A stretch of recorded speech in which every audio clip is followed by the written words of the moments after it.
Yo, j'ai une technique pour savoir si ton crush te kiffe. Et c'est la technique que j'ai nommée le paquet de céréales. Quand j'étais jeune, j'avais tellement du mal à comprendre le comportement humain que j'essayais de mettre des théories en place. Fun fact, aujourd'hui je suis étudiante en psycho et n'hésitez pas à me follow sur Instagram. En gros, c'est très simple. Faut un contexte de flemme. C'est-à-dire que toi, tes potes et tout ça, et à ton crush évidemment, vous êtes en mode flemme. Et il faut que ton crush soit dans le même mood. C'est-à-dire on a la flemme de se lever. Et c'est là que la technique du paquet de céréales prend tout son sens. Parce que vous êtes là, posé sur un transat ou sur un canapé, et tu dis, oh j'ai quand même trop envie de manger des céréales.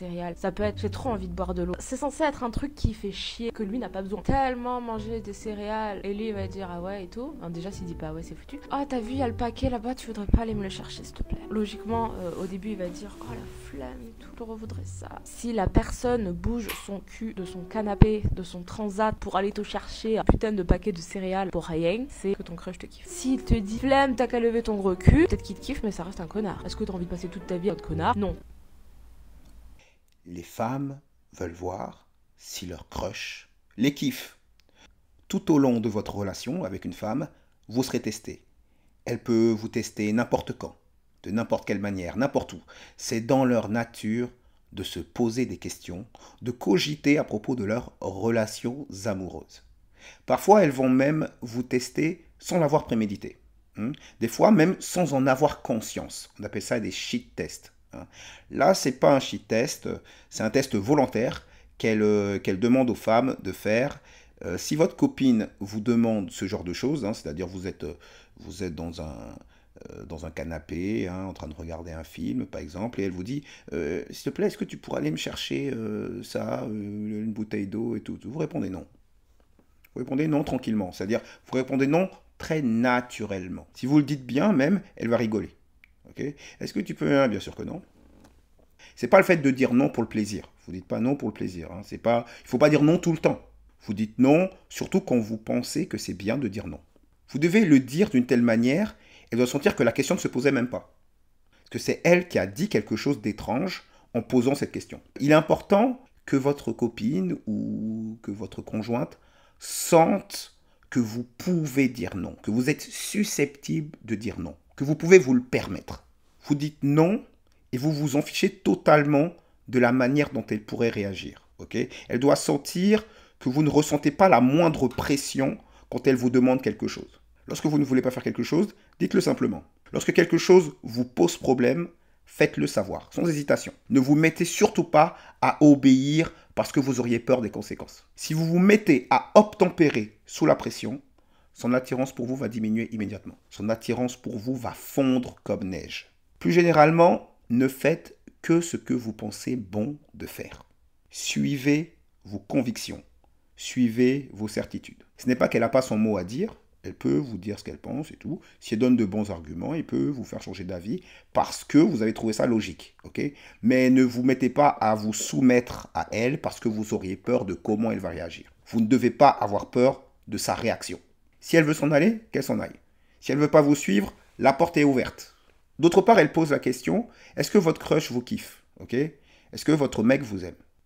Une femme doit toujours avoir un doute sur cette question.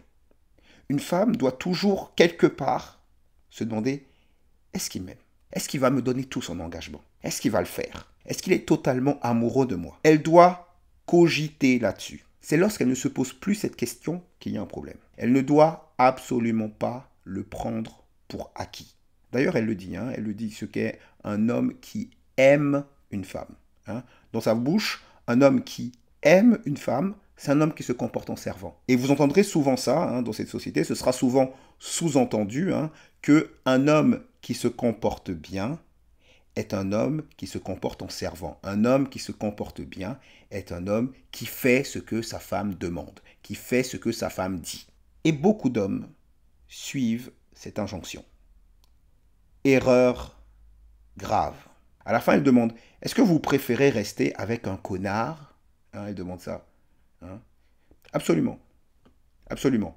Les femmes, ce n'est pas qu'elles veulent rester avec un connard, mais elles préfèrent largement, très largement, rester avec un homme qu'elles respectent qu'avec un homme qu'elles ne respectent pas. Okay.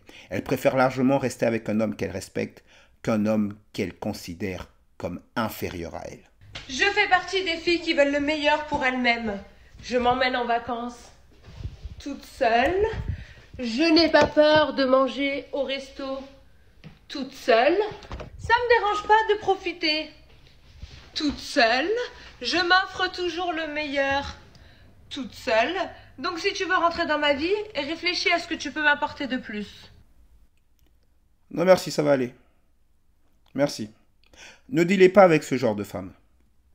Elle n'a pas grandi. La vie lui apprendra. Laissez-la vieillir toute seule. Avec son argent, elle s'achètera ses choses, elle fera ses voyages, elle ira toute seule ici et là. Très bien. Laissez-lui faire tout ça, ok?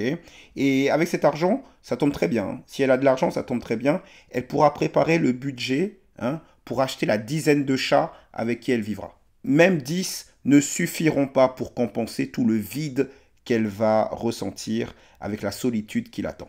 Cette femme nous dit qu'elle gagne de l'argent, qu'elle peut s'acheter ceci, cela, faire des voyages, etc. Donc si un homme veut rentrer dans sa vie, il devra réfléchir à ce qui peut lui apporter de plus. Elle n'a pas compris que c'est à elle de convaincre un homme de s'engager avec elle. Elle doit encore grandir au niveau de la compréhension de la dynamique sociale. Okay? Il y a des femmes qui ont même 50 ans, okay, qui n'ont toujours pas compris. C'est à elle de dire ce qu'elle peut apporter à un homme. Elle vous dit qu'elle a de l'argent, hein, mais cet argent, c'est pour elle. C'est pour elle toute seule. Okay? Vous, si vous vous mettez avec elle, ce sera à vous de régler la facture du voyage. Ce sera à vous de payer l'addition au resto. Ce sera à vous de le faire. Son argent, elle le gardera. Il est pour elle. Elle veut un homme qui sait payer des choses. Elle veut un homme plus riche qu'elle. Mais l'homme qu'elle veut ne va pas s'engager avec elle. Ce que les hommes demandent aux femmes, ce sont les 3 S. Hein? Sexe, silence, steak. Est-ce qu'elle peut amener le silence? Est-ce qu'elle peut amener les steaks? Hein? Les 3 F, hein? Fine, féminine et facile à vivre. Cette femme est beaucoup trop arrogante. Cette femme n'est pas agréable à vivre. Qu'est-ce qu'elle fait toute seule? Une femme comme ça? Comment une femme comme ça peut se retrouver à faire des voyages toute seule? À faire du shopping toute seule? À aller au resto toute seule? Une femme comme ça, qui fait tout toute seule, okay, c'est une véritable alerte. Qu'est-ce qu'elle fait toute seule? Elle ne devrait pas être toute seule. C'est une vraie alerte rouge. Ça nous en dit beaucoup sur les problèmes psychologiques et sur les problèmes d'illusion qu'elle doit avoir. Ça nous en dit beaucoup sur les attentes disproportionnées, totalement en décalage avec la réalité qu'elle peut avoir. Malheureusement pour elle, elle ne comprendra ça que lorsqu'elle aura atteint le mur. Le mur, c'est quoi? Le mur, c'est lorsqu'elle sera trop vieille pour plaire aux hommes qu'elle veut. Le temps ne joue pas pour toi. Et le mur est invaincu à ce jour. Nous passons au Tinder Show. Le Tinder Show avec Alison, 20 ans, qui nous dit « Si t'aimes pas l'arrogance, le sarcasme et la provocation, je te conseille de Next. Sinon, viens volontiers. » Les femmes qui se disent sarcastiques, c'est un problème parce que elle aime envoyer des vannes, mais elle ne pourra pas recevoir les vannes. Elle n'a pas les épaules pour encaisser les vannes que vous allez lui envoyer. Elle n'a pas les épaules pour encaisser les torpilles que vous allez lui envoyer. Donc c'est un vrai problème. Les femmes sont susceptibles et elle n'arrivera pas à les encaisser. Donc une femme qui se dit sarcastique, c'est surtout un problème pour elle. Elle sera assez dure à vivre parce que lorsque vous faites des vannes, les autres vont vous faire des vannes aussi. Et en plus, elle vous dit qu'elle est arrogante. Ça ne fait que confirmer ce que je vous dis. Elle ne pourra pas encaisser les vannes que vous allez lui faire. Nous finissons avec Bruce T29 qui nous dit « Ma copine est bizarre. Bonsoir, j'ai une question. Je suis le premier mec de ma copine. Ça fait 1 mois qu'on est ensemble, tout allait très bien. Elle paraissait beaucoup m'aimer et nous avons des examens. Elle m'avait prévenu qu'elle serait insupportable pendant cette semaine pour reprendre ses mots. Et elle est très stressée de nature. Depuis donc le week-end dernier, week-end avant les examens, et ce continuant jusqu'à aujourd'hui, elle ne m'envoie pas de messages. Je lui envoie 1 ou 2 sympas. Elle me répond très froidement. Elle voulait qu'on se voit ce vendredi à la fin des examens. Là, elle me dit « Je ne sais pas, on verra ». Que des réponses très froides qui ne me plaisent pas du tout. Et je me demande si c'est juste les examens le problème. Je répète, tout allait très bien et là, c'est très soudain et inattendu. J'espère que c'est juste les examens.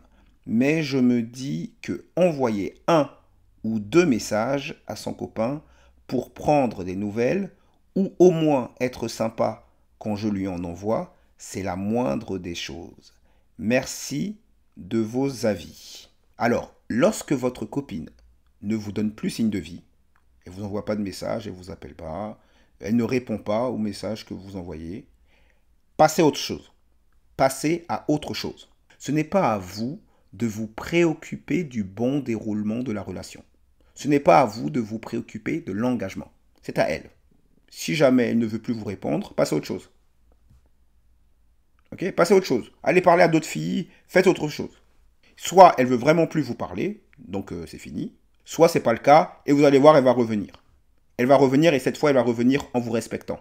Si jamais vous courez après elle, plus vous courez après elle, plus vous lui enverrez des messages pour demander des explications, etc., etc., plus elle vous verra comme inférieur à elle. Donc ne faites pas ça. Gardez votre identité masculine. Ce n'est pas masculin de courir après l'engagement. C'est à la fille de faire ça, c'est très féminin. C'est pour ça que lorsque vous allez faire ça, son attirance pour vous va diminuer. Gardez cette distance, gardez cette non-préoccupation pour l'engagement et vous serez respecté. Voilà pour aujourd'hui, c'était Cameron, diffusion 4. Dites-moi ce que vous pensez de tout ça dans les commentaires. N'hésitez pas à liker et à partager la vidéo. Abonnez-vous et activez la cloche pour recevoir toujours plus d'éclairage, de décryptage et d'analyse. Et n'oubliez pas, redressez le regard, relâchez vos épaules et choisissez consciencieusement votre propre chemin.